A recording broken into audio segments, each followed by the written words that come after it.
Right, hello, welcome back to our YouTube live on Easy Education London's YouTube channel. Whoops.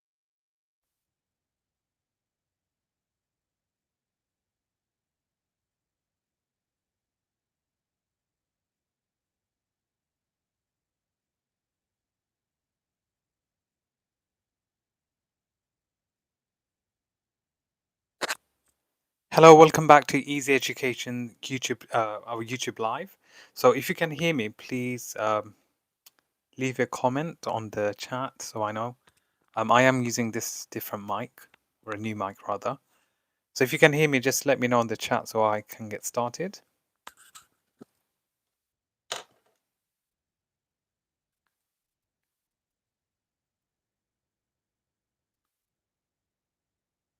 Okay, awesome. Okay, so should I? Yeah, I'll probably wait a couple more minutes before we get started, but there seems to be um, only one person. So welcome back, Tamim. How are you? How's your revision going for English language? Awesome. Okay, right. So what we'll do is we'll get started. So good evening, everyone. So welcome back to Easy Education London. So this is our third live stream. I am using this mic, so I hope that the audio is slightly better compared to just using my iPhone's camera audio. Okay, it's going good. I'm aiming for an 8. Well, no, you shouldn't be aiming for an 8. You should be aiming for a 9. Based on your recent paper, so you should be getting a grade 9, inshallah. Yeah. So Tamim, Tahira, yep. So you all should be aiming for grade 9s, to be honest, and I really think you can get that. So what we'll do is we'll get started. So Monday, you have your English language paper 1 being sat in the morning. Now, question 5, you get the choice of a description or a narrative, or alternatively, they may decide to give you 2 descriptive writing tasks or 2 narrative writing tasks. So there's a lot of confusion regarding that. Now, a lot of students have asked me, sir, can I just practice writing a description? The answer is no, because you still need to practice how to write a narrative. Now, just in the comment section, if you can leave your thoughts, which one do you prefer? Do you prefer writing a description or do you prefer writing a narrative? Let me know in the chat section below. Which do you prefer?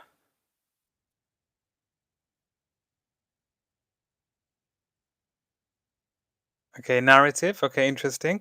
So yeah, to be honest, if I had to choose this, and when I did my exam, I also chose the narrative. Now, I'll be honest with you, students. I'm going to tell you how I got 39 out of 40. So I may have shared it with some of you, right? So in in simple terms, I memorized a story or a narrative, and I literally applied that to the question 5 in my exam. And because I memorized it, all I had to do in the exam is to tweak it slightly. So that's one thing that I would recommend for you to do. So let's get started with question 5. I'll go over the top tips as well and the breakdown of the question. So the first option you will get is a picture. Okay, so if as you can see, looking at the picture, you will have to write a description based on a picture. Now, this was in fact from a previous past paper, and it's something that you may have in your upcoming exam. So you need to be prepared for any picture that they provide you with.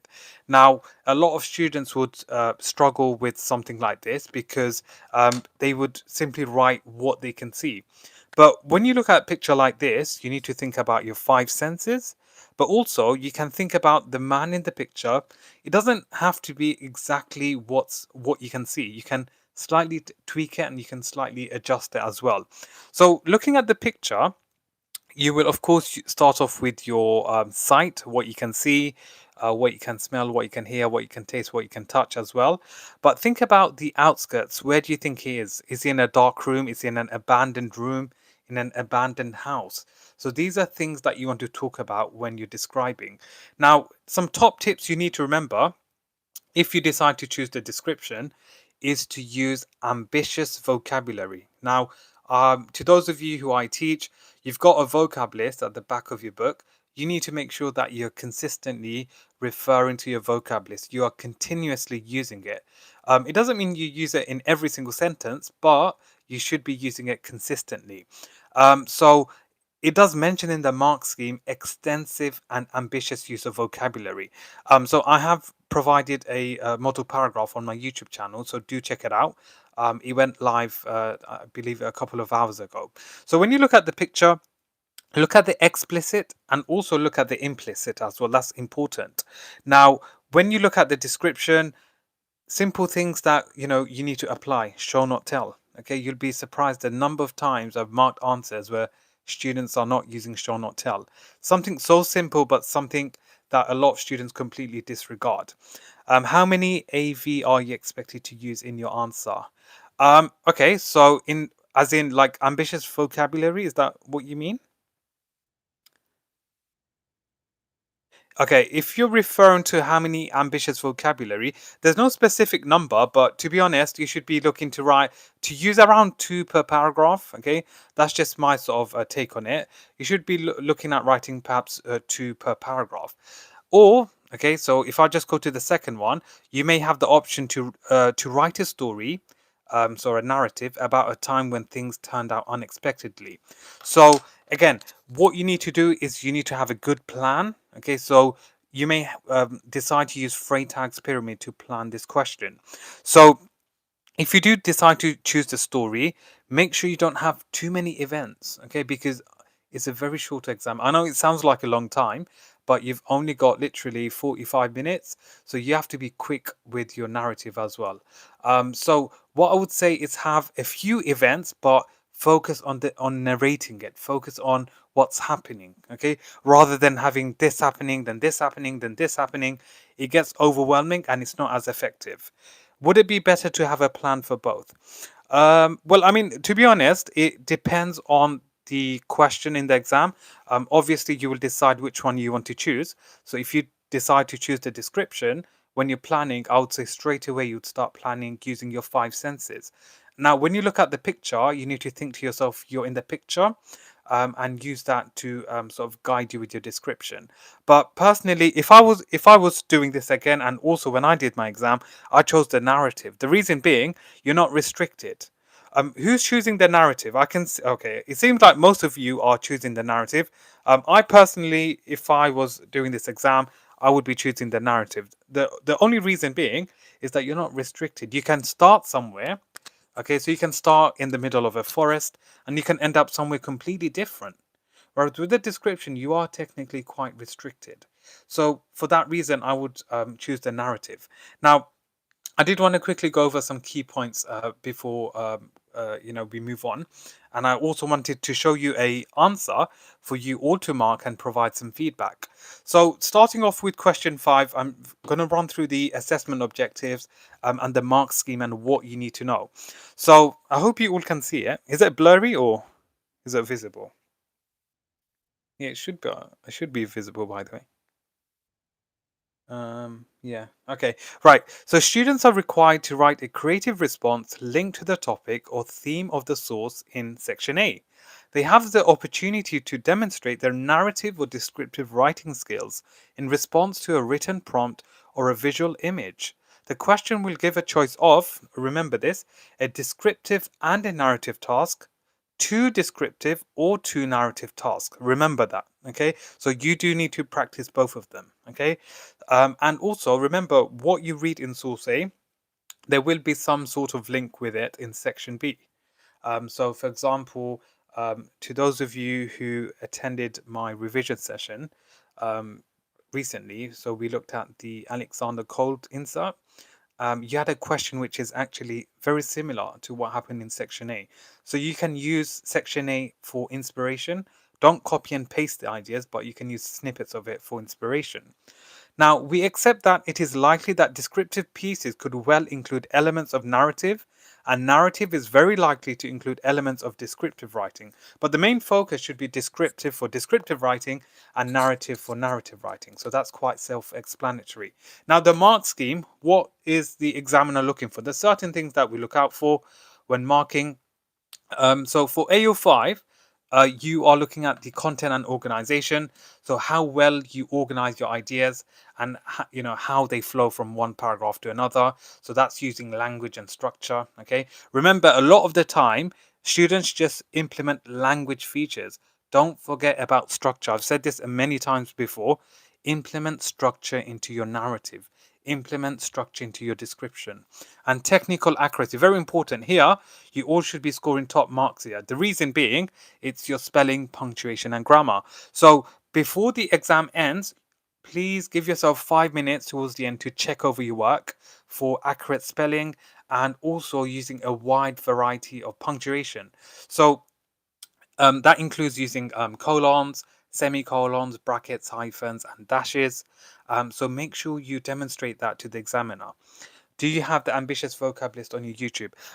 No, but I, I mean, to be honest, it's I can give you a list, okay? So you can use those words, but generally, my students, they've got the list at the back of the book. But what I can do is I can put the list up on YouTube later on, if that helps. Yeah. Right. Moving on. So I'm just going to whiz through this very quickly. So for your content and organization, you get a mark out of 24. So remember, look, structural and grammatical features. Okay, it needs to be coherent. It needs to flow from one paragraph to another. Okay, no problem. That's fine. And then technical accuracy is your use of range of vocabulary and sentence structures for clarity, purpose, and effect, with accurate spelling and punctuation. This is worth 20% of the entire exam paper, and it's 16 marks out of 40. So to be honest, if I'm going to suggest something, make sure you get near full marks for technical accuracy. It's very easy to score top marks. Now you might ask, how do I score top marks here? In simple terms, you need to have accurate spelling, use a wide variety of punctuation, use it correctly. Okay, make sure you use it correctly, and also remember to use a range of sentence types. So what are the different sentence types you're going to use in your story? Can you all write in the chat section? What are the different types of sentences that you will use, regardless if it's a description or a narrative? So just fire away in the chat. What are the different types of sentences that you will use for your narrative or description? Okay, so a short, short, simple sentences. Well done, Muayed. Okay, yep, excellent. Any other ones? Yep, an exclamatory sentence. Well done, Tahira. Excellent. Simple, compound, complex. Well done. Excellent.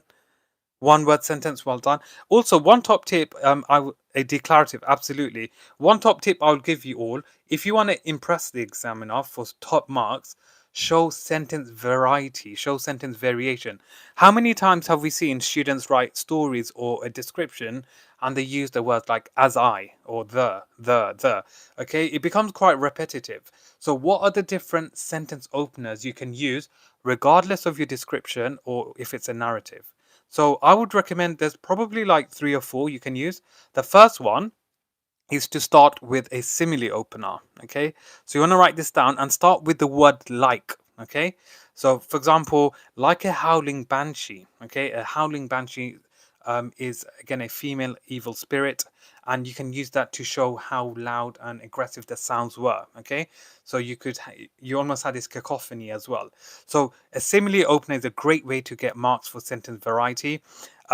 Okay, Tamim, yeah, adverb openers, absolutely. So, for example, students, meticulously, comma, dot, dot, dot. Okay, make sure you show a variety of sentence opener. Believe me, it will go a long way. And I'll show you my model answer of how I use that, and you can ask me questions as well. Compound adjective openers, absolutely. This is what a lot of grade 9 students do.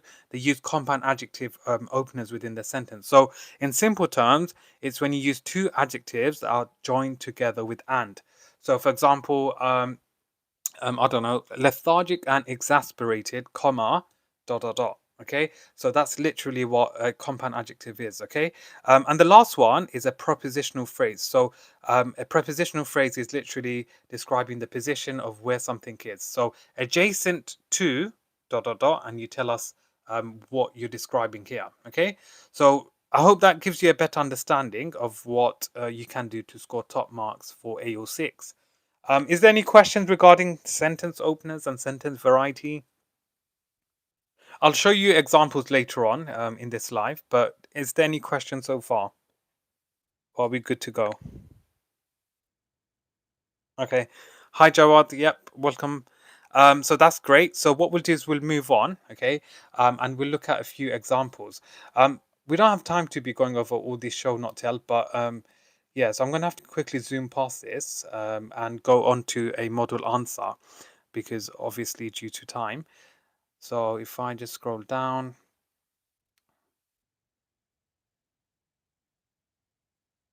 Okay, so these are all just examples, not right. So here, what I would recommend students is to take a screenshot. I don't know if it's blurry, but basically you've got a list of phrases that you can use for descriptive and narrative writing. So I don't know if I go here and then I press enter. Okay, can you all see this? Can you all see this? Is it blurry or is it clear? If it's clear, what I would say is take a screenshot, and these are phrases you can use for any question 5, okay? Whether you're choosing the descriptive writing task or the narrative. Whichever one you want to use, take a screenshot of this and you're going to use it in your exam, okay? So have you all taken a screenshot of this? So that's the first part. Okay, has everyone taken a picture so I can move on?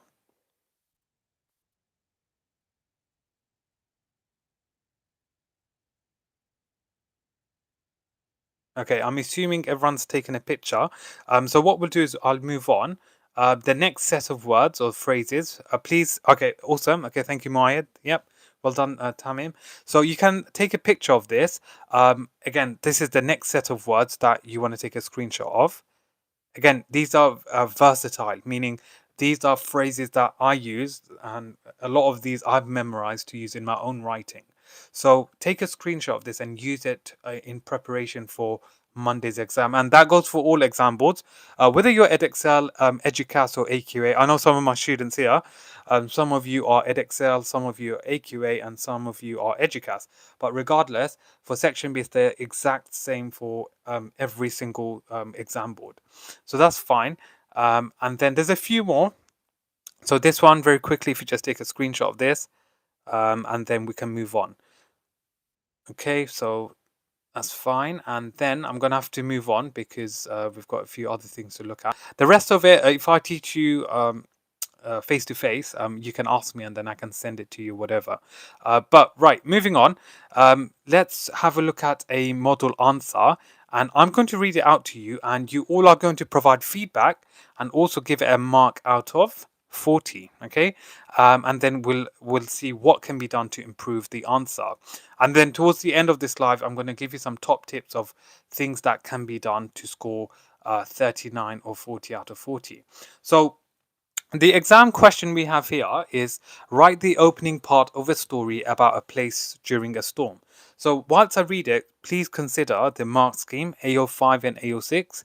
So you give it a mark out of 24 for AO5 and a mark out of 16 for AO6.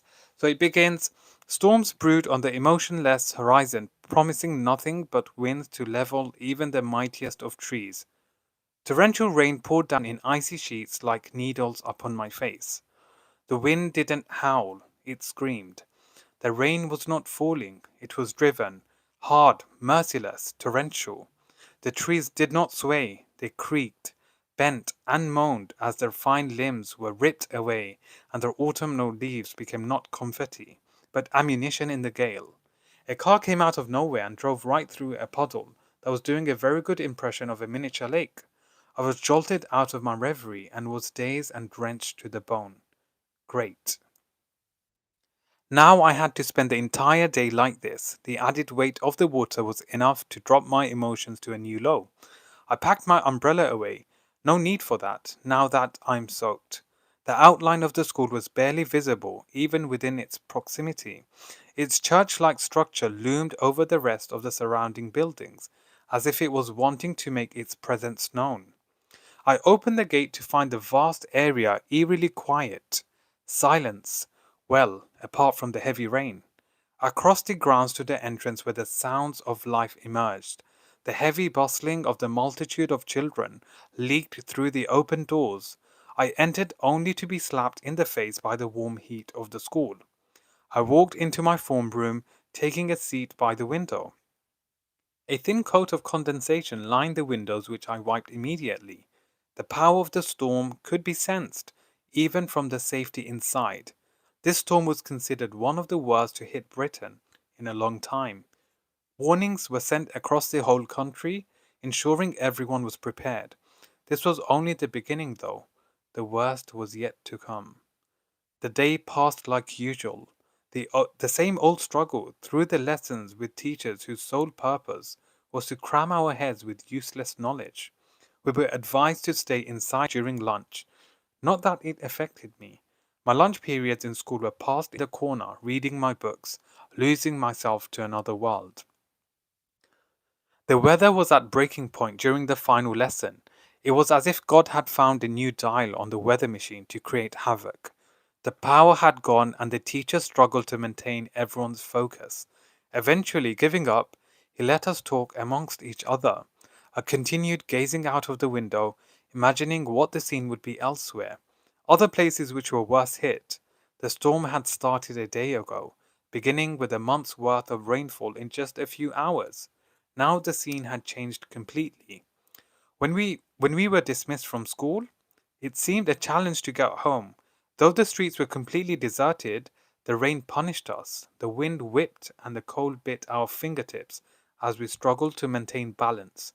Suddenly, a creaking sound disguised by the wind erupted from the top of the school.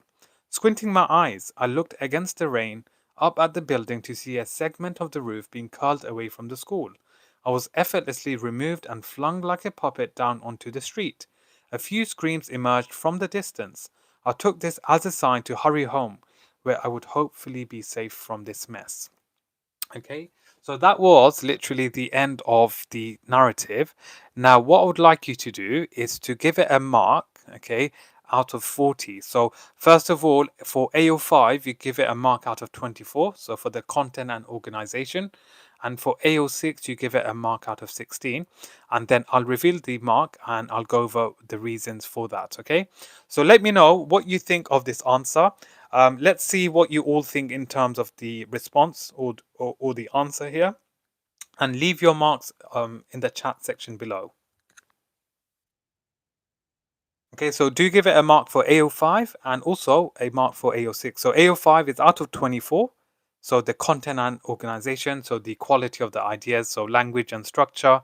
And then for AO6, you're looking at the spelling, punctuation, and grammar. So what do you all think? What's your thoughts? So leave your thoughts in the comment section below.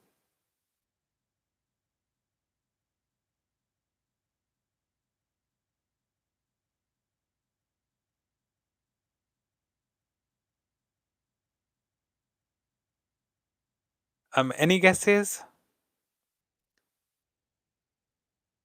So what would you score it out of 40? What would you score it out of 40? And what's your thoughts on it? Is it a good answer? What are the strengths and weaknesses of this response? Okay, so uses a good variety of sentence forms, one sentence paragraph, varied in paragraph lengths, uses a good range of punctuation, AO5, 17, okay, AO6, 13, so 30 out of 40. To improve, use a lot more linguistic techniques. Okay, well done, Tamim, for your contribution. Anyone else? Even if you get it wrong, that's completely fine because again, we're all here to learn, and then we can sort of go over it and review the answer. Because this is how you learn. When you look at previous answers and model answers, you learn from these responses. So then you can take the feedback on board for your own answer. Okay, so Mayed, AO5, well structured and good use of ambitious vocabulary. So you've given it 20 for AO5 and for AO6, 15. So in total, you've given it 35. Okay, so there's a 5 mark difference between your mark and Tamim's. So 30 to 35. Is there anyone else that wants to share their thoughts? If you were to mark this, what would you give it out of 40? So a mark for AO5 and a mark for AO6.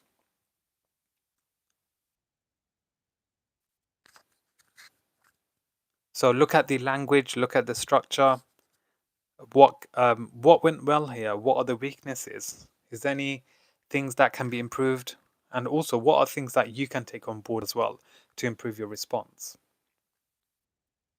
Let's take one more response. Anyone else? So I know there's 9 students or 9 people on live. So we've got 2 so far. Let's take one more and then I can reveal the answer.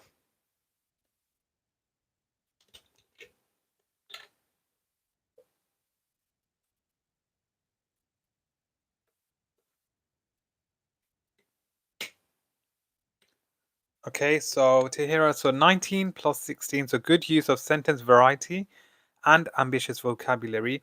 Maybe add more language devices. Okay, so if I do my maths, uh 19 plus 16 is 35, right? Yeah. Yeah, 35. Yeah.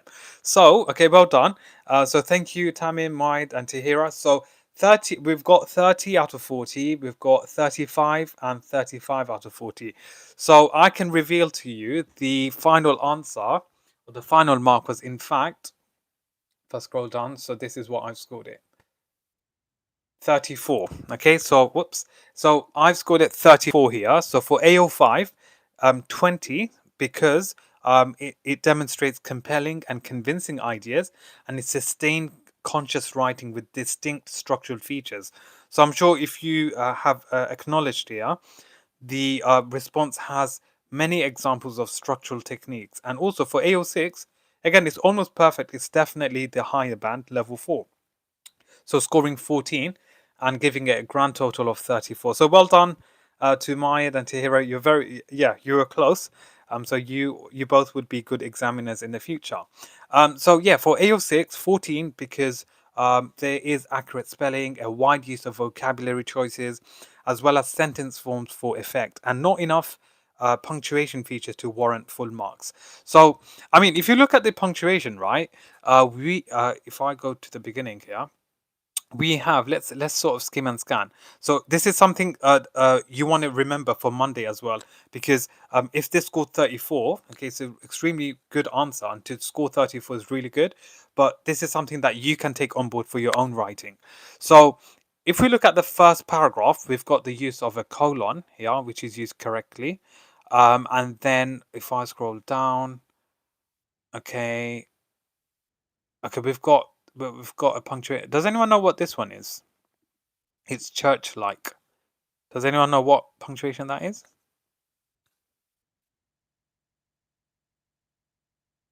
Anyone? What is that punctuation? So you see the 2 words I've highlighted here. What's the punctuation in the middle?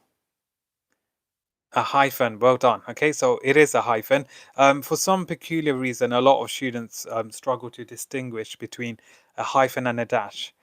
So yeah, it is again a hyphen. Okay, it's a hyphen. Yeah, because it's joining the 2 words together. Yeah, well done. It's a hyphen. So what is the difference between a hyphen and a dash? I don't want you to get mixed up with it in the exam. In simple terms, it's literally look. I've got an easy example. Look, silence dash well apart from the heavy rain. So the impact of using a dash is it's used for emphasis. So is everyone going to use a dash on Monday? And does everyone know how to use a dash now? Look at this example, so simple. You can even use this on Monday. Does everyone understand how to use a dash now? Silence, dash, well apart from the heavy rain. Okay, so do you all understand how to use a dash now? It's very simple. It's used for emphasis. Okay, it can be used to build tension. Okay, so it's something simple that you can use in your question 5. So if I go through it very quickly, so we've got a code. Okay, excellent, well done. So we've got a dash, we've got semicolons. Anything else? Okay, we've got a semicolon here. Okay, and I think that's it. Yeah, that's it. So what I would say, okay, for this answer to warrant full marks, what does it need to demonstrate? So Yes, it does have examples of semicolons and hyphens and dashes, but you need to also use colons. Okay, you also want to use a double dash. You also want to use parenthesis as well, so using brackets as well. Okay, because these are things that will warrant or force the examiner to give you top marks. On Monday, can I get you all, please make sure you are demonstrating all the different types of punctuation. As long as you are using it once and you are using it correctly, I can almost guarantee you you are already climbing up the grade boundaries. Sorry, not the grade boundaries, the mark scheme. So on Monday, is everyone going to demonstrate a range of punctuation? Very simple, but an easy way to climb up the mark scheme. Is everyone going to use a variety of punctuation on Monday?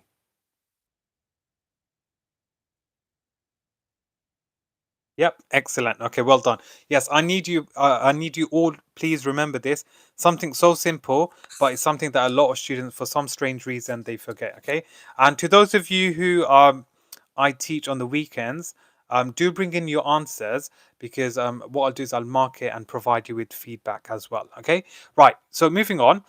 So that was in fact an answer that was 30 or 34 out of 40. So essentially, like, one thing I would say for this question is to pre-plan or to write a model answer in preparation for Monday. So what I would say is to write a story based on a fixed setting and on a fixed character. So start doing this over this weekend, memorize it, and use it for Monday's exam. And the only thing you're going to do on Monday is you're just going to tweak your story based on the question. Now, can you all let me know in the chat section how many of you have, in fact, written a generic model narrative or model description which you are going to use on Monday? Let me know so I can sort of have a look and discuss this with you all.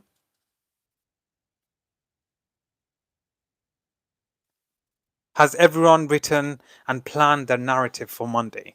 Or are you just going to go into the exam and just wing it? Okay, so working on it. Okay, same. Okay, you're working on it. Okay. I've done one on a setting. Okay, that's fine. Okay, to those of you who have done one, so do bring it in, then I can mark it and actually tweak it and refine your answer. I have my plan, but not a model answer.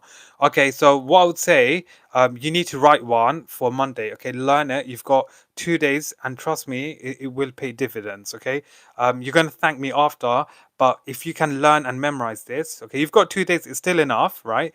Learn and memorize. All you do in the exam is you just tweak it. That's all you do. And to be honest, that's the same skill or the same hack I used to score 39 out of 40. So what I would say, the best advice for this question right now, for question 5, for all examples, EdXL, AQA, and EDUCAS, is please make sure you pre-plan, so you write your story out now, and all you have to do for Monday is you just tweak your answer based on the question. Okay. And to those of you who attended yesterday, you had some generic paragraphs that I had written for negative and positive weather. You need to use that in your answer because that will pick up a lot of marks for you. How should I plan exactly? Like, what should I do? Talk.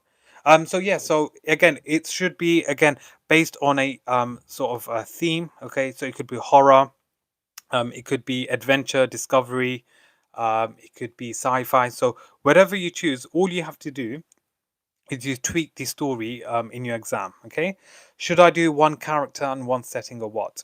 Okay, so for to answer that question, in simple terms, you would have one at most probably two characters.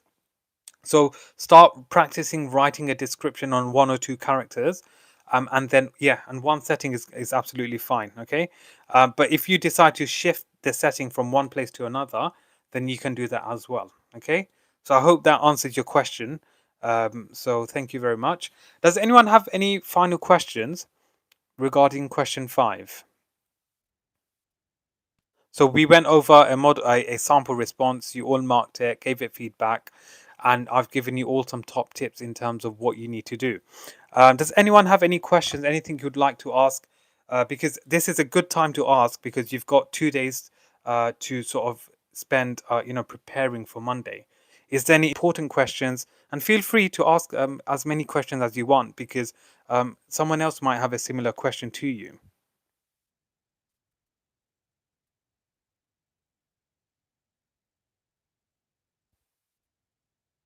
Any questions? Okay. It seems like there's no question. So, okay, one thing I would like to remind you of is use structure. Okay, very important. If you want to score the top marks, you want to use structure. So, if you look at this response, it's so simple, but you can see a shift in focus from one paragraph to another. So it starts with establishing the weather. It's using pathetic fallacy. Then it zooms into the car. Okay, and then you've got a one sentence paragraph which is increasing tension and building suspense. So you need to make sure you are using structure for effect. So this is something for you to discuss and mention in your answer, and vary your sentence types because when I'm marking responses, these are the things I'm looking for. And you see that the response here. There's the heavy bustling, the power of the storm, the worst has yet, the day passed like usual, the same old struggle. Um, I mean, it's okay, but the problem is when you keep on using it, it becomes quite repetitive. So you see here, look, the wind didn't howl; it screamed. The rain was not falling. The so avoid repeating the too many times. Okay, so you want to show some variation. So just to remind you, to those of you who just joined, to show sentence variety and to score top marks for AO6, start with a simile opener, start with a adverb opener, start with a verb. Okay. The fourth one is to start off with a prepositional phrase, and the last one is to start with a compound adjective. Is flashback a structural technique? Yes, absolutely. Well done. Now, can you use a flashback in your narrative? That's my question. Yeah, absolutely. Yeah, for sure. You can use a flashback in your answer, no problem. Okay. And please make this answer the best answer that you will ever write because for most of you here, this is probably the last time you are going to write a story and also a description. So please make sure you spend a lot of time preparing for this for Monday's exam. So what I want you to do is to very quickly go over structure and what structure is. So I'm just going to yeah, I'm just going to go over it very quickly. In terms of structure, you need to think to yourself, what kind of journey are you taking the examiner on? Okay, so your narrative, how you structure it, how can you take them on this exciting journey? Could you do a cyclical structure? Absolutely. In fact, that will get you extra marks. Okay, so if you use a cyclical structure, the examiner will know that. Okay, and that's something that will impress the examiner. Okay, so yes, do try to use a cyclical structure, and that's a good point. So well done. Um, so that's absolutely crucial. Another important point is to use semantic field. Okay, so who knows what semantic field is? Something so simple, and it's something I also use in my narrative. What is semantic field? Who can remind us?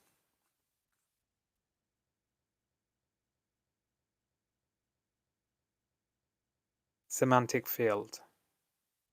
So I mean, you all completed your literature exams recently, so you'd probably know what semantic field is. What is semantic field?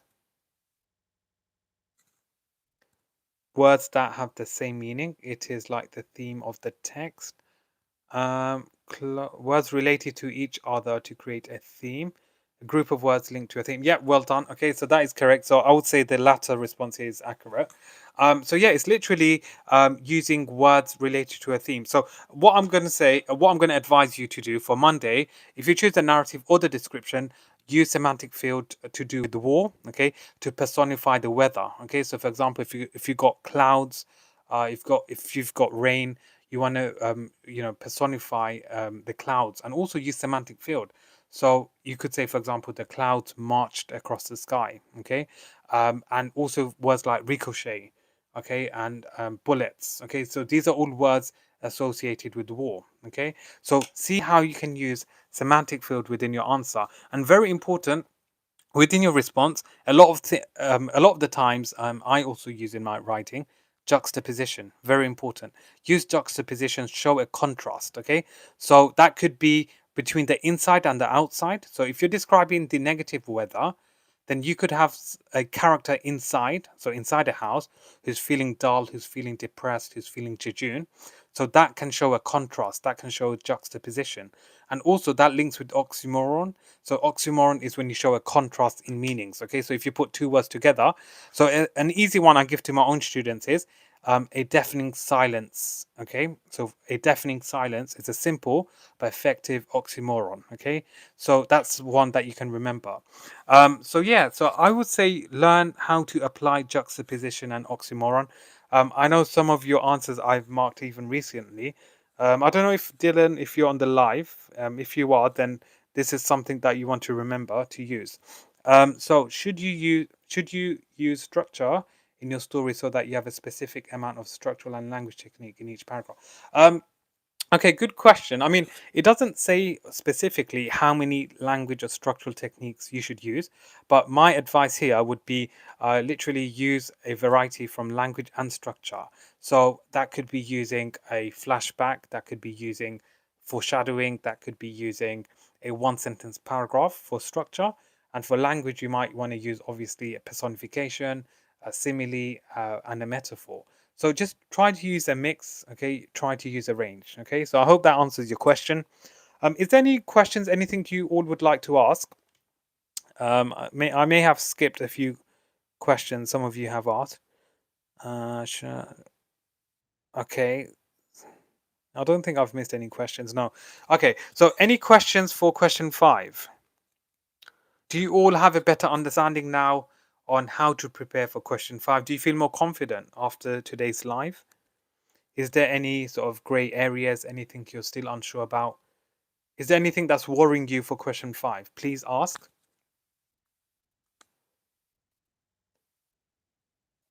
Okay, so, if you pre-write, so where do I? Okay, again, it depends where you want to start. You could start in the middle of an action. Okay, it could be on in the middle of a forest. You stumble across this secret garden, and you're about to enter this door. Okay, you enter the door and you see this mysterious box, and you are about to open and discover something which is unique, something which is rare. Or alternatively, what you can do, Tahira, is start by describing the setting. Okay, establish the setting. So I did give you the negative and positive weather paragraphs. So you can use that and use that as your first paragraph. So does that answer your question? I would say the easiest here would be to start off with describing the setting. So whether you choose a positive or negative, you already know you're going to bank marks there, and then from there you can transition into your narrative, into the events. Okay, so does that answer your question? I hope it does. Um, if I play, is that Dylan, by the way? D hate die.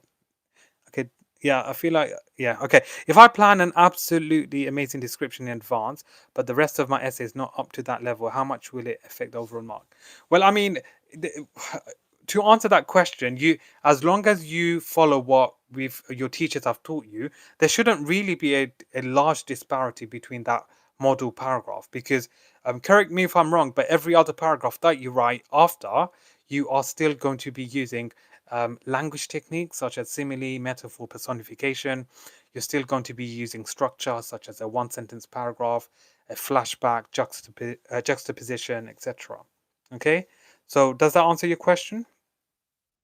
It will affect your mark overall if there's a large disparity, but as long as you're using language and structure correctly and precisely, then it shouldn't have a significant impact. But I can assure you that that paragraph that you use will get you, additional marks or two. So yeah, so to those of you who I can see, yeah, so most of you here, what you can do is pre-write your story, and you can send it to myself. I know some of you have already sent it to me, so I have marked it and provide you all with feedback. But also to the others, if you want to prepare and bring it in even this weekend, I can have a look at it, mark it, and give you some top tips in terms of what can be changed or altered. Oh, okay. So yes, it does not answer my question. By the way, now you don't know. Okay, that's fine. Okay, that's fine. Okay, so that's absolutely fine. So yeah, so that is when can I send Aaron's out? When can I send? Are you one of my students? I can't remember if you. I mean, okay. This applies for my own students because otherwise I just don't have the time to mark everyone's, unfortunately. But yeah. So what we'll do is we'll wrap up here for today. But very quickly, just to wrap up, for question three. Oh, okay. Right. For question three, what I'm going to say here is you need to look at structure and apply structural techniques in your story. You all know how to use language, but you need to also remember how to use structure. So that's my sort of top tip for you to remember for question five. And remember, from now until Sunday, I need you to practice, tweak, and adjust your answer and make it the best possible answer that you can write. So yeah, so that I think takes us towards the end of the live. Tomorrow we are going to do an entire paper one walkthrough. So that will be in the evening. Hopefully, it will be earlier because my latest class it doesn't finish that late. So we'll be able to go over question one, two, three, and four. But before I finish or end this live, is there any final questions? Anything you all would like to ask? Assuming I have done all of this planning for question five, should I do past papers for the reading section to practice? Yes, absolutely. Please make sure you practice. And I need you to do it under time conditions, okay? Time conditions is absolutely crucial. Work on section A and especially question four. To those of you who I'm teaching this weekend, make sure you prepare for question four, your evaluation. I'm expecting 18, 19, or 20 out of 20. Um, what time's there? Okay, my tomorrow. So I would say around nine. I would say around 9:30. Yeah, so it'd be slightly earlier.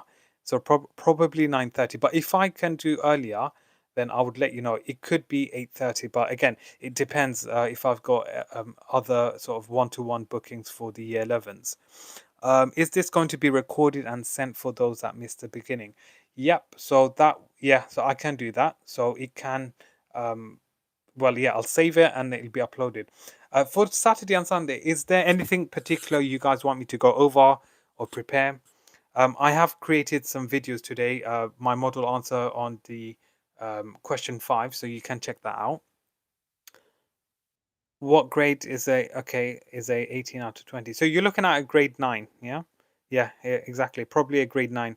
So that was the question for evaluation that was really impressive. Yeah, so well done.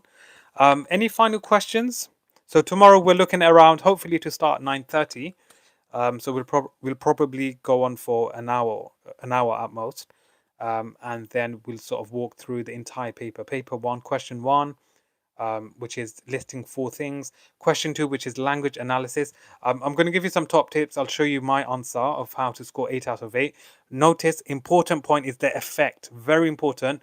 If you look at the examiner's report, they always emphasize the effect of language. A lot of students, they simply identify the language, but they don't explain the effect. So when you look at the words, the phrases, you need to look at the effect. Now, just on a side note, for question two, language analysis, can you get 8 out of 8 just purely analyzing words and phrases? This was something actually I came across on the examiner's report. Can you get 8 out of 8? Let me know in the chat section. Can you get 8 out of 8 by simply looking at words and phrases? So for question two, if I just where is it? Okay, so not this picture. If I just scroll to question two very quickly. Right, so this question. Okay, yeah. So this one, yeah. So I know, like some of you have probably done this a million times. So, Mr. Fisher, I know probably Maya, you probably have done this with Sir before. Okay, I still remember covering this insert with you, and we sort of looked at the annotations and the key language features.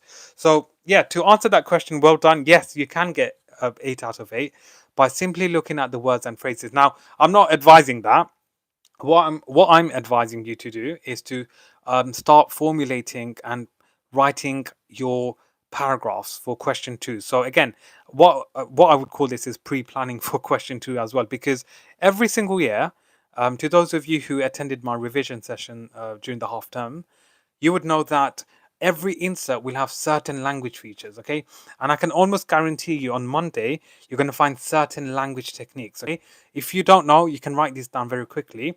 You will find simile, you will find metaphor, you will find personification, sibilance, okay? You'll find pathetic fallacy, hyperbole as well, very, very common used, and also zoomorphism. These are things that are often used with every single insert. So what I would say is to practice writing paragraphs on these language techniques, because if you can do this now, then on Monday the only difference is you're just changing the quotes. That's all you're doing.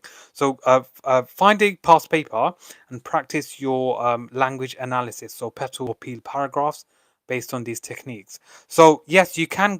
Yeah, sibilance is maybe. Yeah, absolutely. Yeah, well done. So sibilance is again another common one that you find, and also I forgot to mention. There's so much to say, but I often forget. For question 3, this is a secret gem. A lot of examiners don't actually want to know. But for question 3, you see, for structure, 90%, I would say almost all inserts, okay, they use a cyclical structure, okay.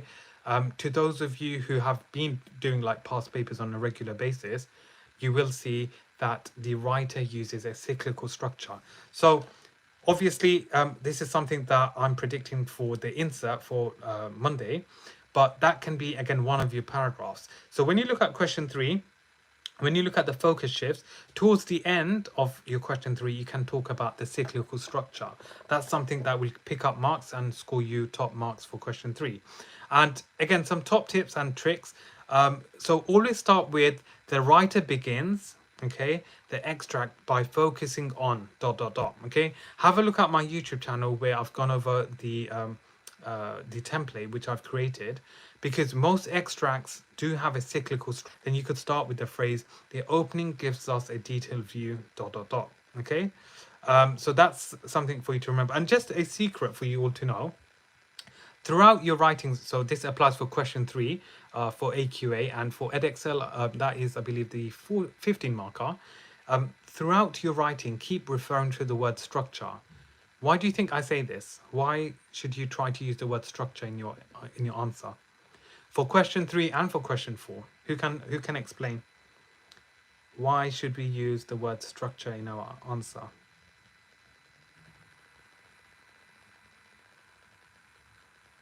Does anyone know why would we use the word structure for question 3 and question 4? So if you keep on referring to the word structure, how does that help?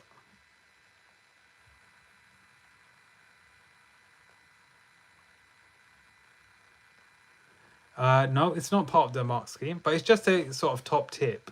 Okay, so does anyone know why should we refer to the word? It is part. Okay, is it part of the mark scheme to gain mark?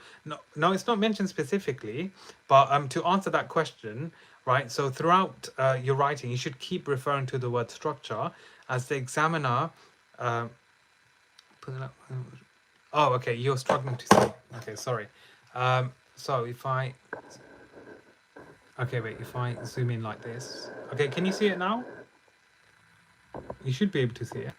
Yeah. I hope that's clear. Okay, so we've got, so the examiner knows that you're talking about it. It makes it clearer. Yes, absolutely. But importantly here, it shows the examiner that you're focusing on the structure of the text and not language. So therefore making them eager to give you more marks. Okay, it's a little mind trick. Okay, I know it sounds quite simple, but it's something that can be used as a mind trick on the examiner to score top marks. Okay, and remember, you heard this only on this live stream, so it's something that you should apply on Monday. The writer has always structured the text in a certain way in order for effect. Yeah, of course, it will have a particular layout, a particular structure. So of course, these writers, they do it intentionally. They don't just randomly do it. They do it intentionally to give it structure, to give it coherence. Okay, so it flows from one idea to another. So yeah, so that's question 3. Question 4 we did go over yesterday on our live, and again, question 4 evaluation. I've just recently, just an hour or two ago, I've been marking some of my students' answers, which were really good, to be fair. Okay, my teacher always says that we should always ask ourselves why. Like, why has he done this? Why is it interesting? Is this achievable for grade 9? Yeah, that's important. But just to add on to that, Rehan, is when you ask yourself why, you need to put how with that as well. Ask yourself, how has the writer done this? So if we say, for example, for question 4, if you are sort of taking this notion, ask yourself how and why. Okay, always ask yourself how and why. That's a great tip. Okay, that goes for everyone here on the live. Remember, always when we talk about a particular quote, you need to ask yourself, how does the writer do this or show this? So the how is obviously, can you see here, it's through the language and structure. So whether you're edXL or Educast or AQA, language and structure you need to explore in depth, in detail. And why? Why has the writer done this? Okay, what's the effect of doing this? So that's something that you need to remember for your evaluation. And this question, I've stressed this in the video as well. It is absolutely crucial. If you're aiming for grade 9, you should be averaging 18 or 19 for this question. So it is a mini essay you're writing. So you need to write lots and you need to practice this over the weekend. Now, there could be snippets of it that you disagree with. So you can give a counter, but then you want to justify and give your overall verdict of why you agree. Okay. So don't agree with it entirely, because there could be parts of it that you disagree with, and definitely don't disagree. Okay. There's always that one student, okay, who thinks, I'm just going to write something different to impress the examiner. No, it doesn't work like that. Okay. They give you a statement for you to agree with. Okay. They've made it like this intentionally. So that's something for you to remember. How many marks for this question for a grade 8? I mean, I would say, if I just from the top of my head, you're looking probably around 16. Yeah, I would say 16, 17 is a grade 8. And then 18, 19, 20 is a grade 9. Okay, something along those lines. Are we allowed to use quotes? My teacher says don't, as we could get confused with analyzing language, which most people do. Are we allowed to use? Yeah, well, I mean, of course, you have to use quotes. How else are you going to sort of formulate an answer and give your evaluation? You have to show evidence from the text. So remember, it's evaluation, you're giving your opinion. So absolutely, you have to refer to a relevant quote. What I think you mean here is that students start analyzing language and they don't give their commentary on the statement. Okay, if that's the case, then yes, you have to be cautious. Okay, you can analyze language and structure. In fact, you should, but you should link that to how it supports the student statement. Okay, Rehan, I hope that makes sense. That's how you would make that link between language and structure and the overall student statement. Okay, so I hope that answers your question.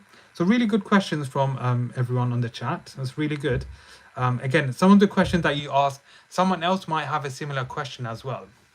So yeah, we are approaching the 1 hour mark. So we have gone over.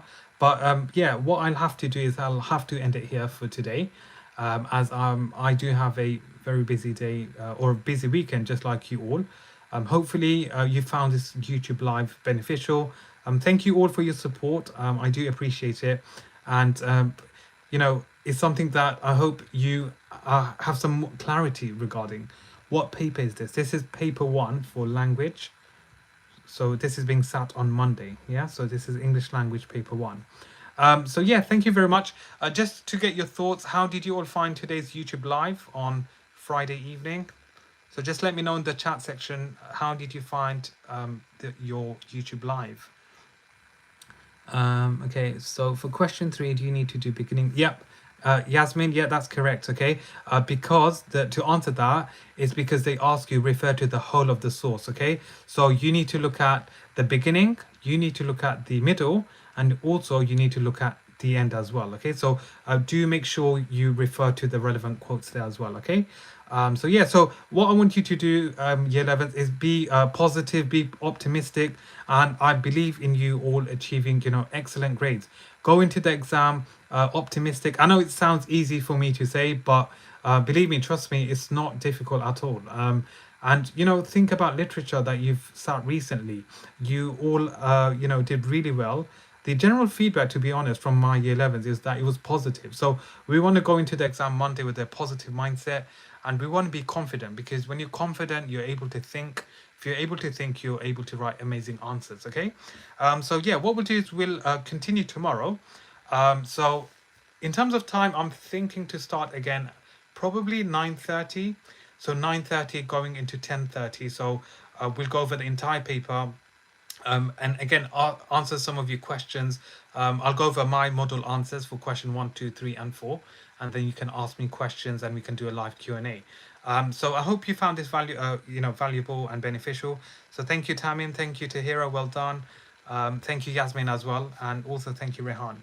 Joining at the end, but still very excellent. I'm really, proud to hear all of this, and it's amazing to see, some of you have joined and found this live beneficial.